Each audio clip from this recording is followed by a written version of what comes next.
Glenn Greenwald in The Intercept kind of surprised me, and I'm not sure I completely agree with him, but he says Brexit is only the latest proof of the insularity and failure of Western establishment institutions. This is exactly what he's saying, is the failure of the elite, the political elite, the media elite, the government elite, to provide an opportunity, and it's a reaction to that, to people who feel disenfranchised. Quite.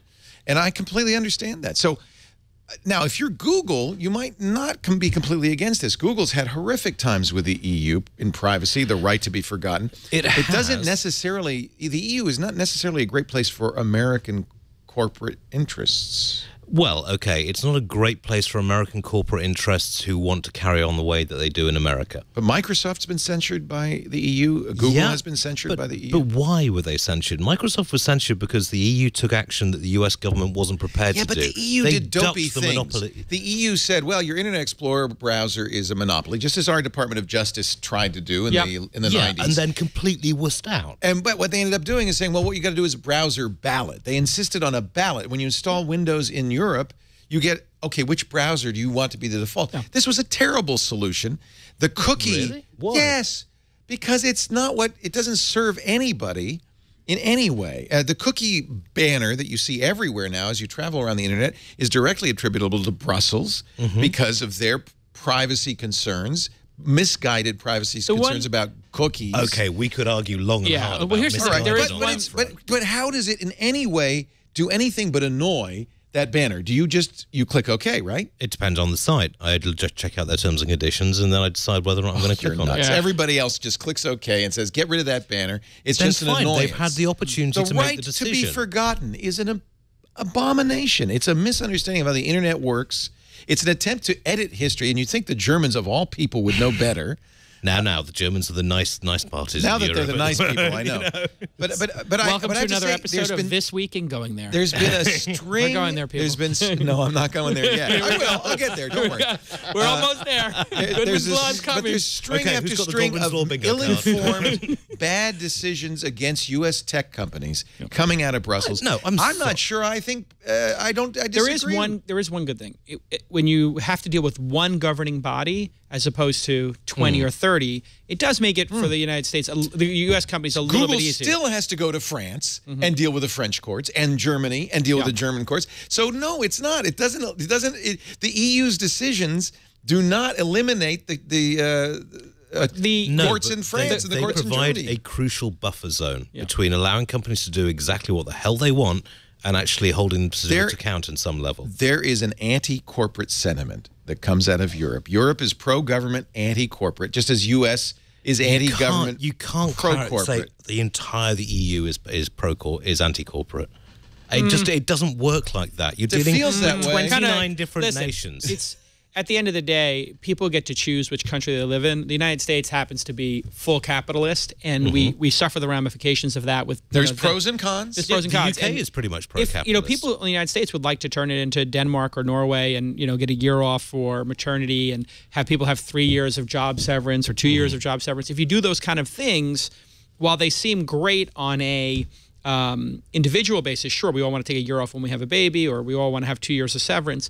The problem is then people don't create cutting-edge companies because they don't want to take the risk of being personally liable for people's salaries, and they have to go a little bit slower. That's why the United States comes up with all these great companies, and Europe comes up with very few to none. There's very little VC in Europe. It's very difficult to get funded. But the corollary of that is that in the US, you have no safety net whatsoever. So if you actually want to go and start your own company, you've got to abandon the choices of healthcare, because that's something you have to pay through the nose for. You're weighed down with student debts, which to my mind is quite frankly economic serfdom. Well, I think we agree on that. I mean, I think that's... Yeah, listen, there are going to be some ramifications. But I thought we're also rugged individualists, and I think that this is... I'm sorry, you have this appearance of it. It's like, oh, we're all rugged individualists. Now, where's my Medicare check? It's in the DNA. Admittedly, I'm not a rugged individualist, but... Well, you started the station. You've been pretty damn good. I can't chop wood, but I do think that there is in the DNA of this country this sense of independence and self-determinism that says we don't want a safety net because that is some sort of nanny government. We want the opportunity to succeed or fail on our own rights. Right. But I agree with you, Jason. We failed at that as well because their opportunity doesn't exist, and income inequality is growing, and that's why you're seeing a rebellion. I mean, social mobility in this country is lower than UK elsewhere. at the moment. Yeah, no, it's clear. There are some real failures here. And adding to all of this is the fact that while we are arguing about the particulars of socialism versus full capitalism versus everything in between, there is a bigger trend that's occurring, which is artificial intelligence, robotics, could lead to the end of employment, could lead to a massive deprecation of jobs. And if that happens, you know, this kind of weird behavior we're seeing, like the Brexit or Donald Trump phenomenon, this could be the tip of the iceberg. Operation Wall Street, I believe, was like the dry run. It was like this little peek into what discord could look like. And if you look at what happened in Spain and Greece with full-scale riots, you know, this could become our life. Yeah, we could be sitting here 10 years from now doing an episode. And last month, Foxconn laid off, replaced. They said we didn't lay off these 60,000 workers, but they replaced 60,000 workers with robots. I'm pretty sure that 60,000 people didn't get other jobs. Yes. Right. That this is the beginning. This is happening in China.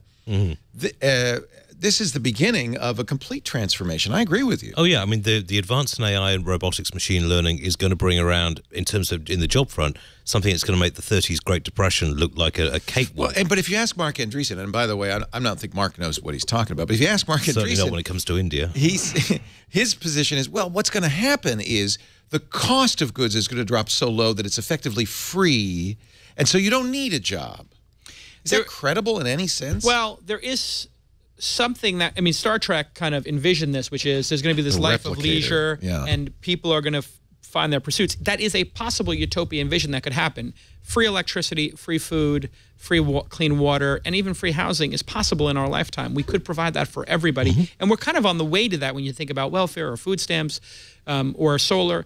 So there is this beautiful utopian society. What it's going to take is a complete recalibration of what our expectation is. In the United States, we're going to have to expect maybe that this minimum viable income, you know, a universal income, which is a lot of tests going on around that. Maybe that becomes a possibility. We're going to need transportation to the suburbs and out to the royal farms. But the second half of our lifetimes are going to be quite interesting, and it's going to require a level of leadership that we just don't see today.